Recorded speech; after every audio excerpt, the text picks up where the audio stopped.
want to say commiserations, because obviously the whole championship sort of like battle, and you finished obviously second today.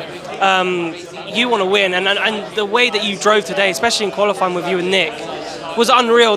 How close you were, both of you setting fastest laps. Like, I feel like you're in the battle every year, and for whatever reason, it's just not crossing the finish line. It must be so frustrating for you. Yeah, it is. I think the last 7 years, the last 5 years or seasons, I've been in the title fight. But yeah, obviously not being able to convert that, it is frustrating.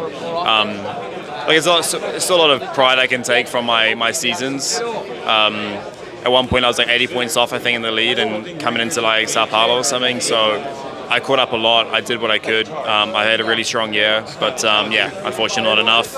It sucks, but we just need to have a consistent year, and we'll be strong, we'll be good. But we said that last year, we'll be this year, but yeah, we'll be working hard in the off season to try and make that happen. What can you do in the off season? Because obviously I know the hardware stays the same, but talk to me about the software. And obviously you and Envision probably could be the main title rivals again, and whatever you do, I'm going to assume Envision also do. So how hard is this title battle going to be next season? And because effectively there's 4 drivers fighting for one thing, plus with Porsche still strong as well. Yeah, I mean, it's going to be. I think it's going to be tight. I think all the teams, all the manufacturers will take a little step, mechanically, systems and all that, just analyze everything. So you can't rule out teams like obviously Nissan, DS, obviously their customer teams as well. So we're going to have to make sure we really refine where we're at and make a step forward, because I think everyone will make a jump. So but obviously obviously the plans to be in the fight. I'm sure Envision will be there as well. If we're there, I'm sure they'll be there. We've obviously finished off in a great way, but we need to obviously keep pushing on. I'm going to ask this because it seems weird to me, and I think in traditional motorsport that, yes, you've got a partner, and I know you're the manufacturer here, the OEM.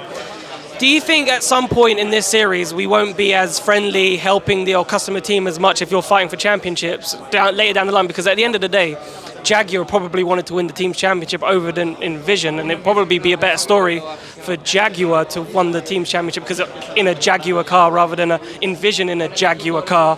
So do you think in the future that maybe OEMs might want to hide 1 or 2 things for customer teams, such to try and make sure they have the edge?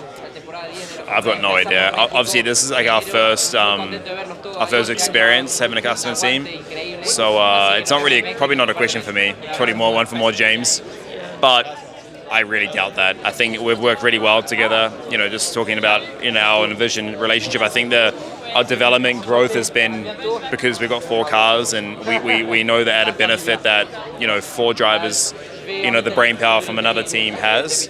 So I don't think so. I think obviously if the relationship gets bad, then it's a different story. But that's probably a question for James, but I can't see that happening. Thank you very much, Doug. Have a great off season. Thanks. Cheers.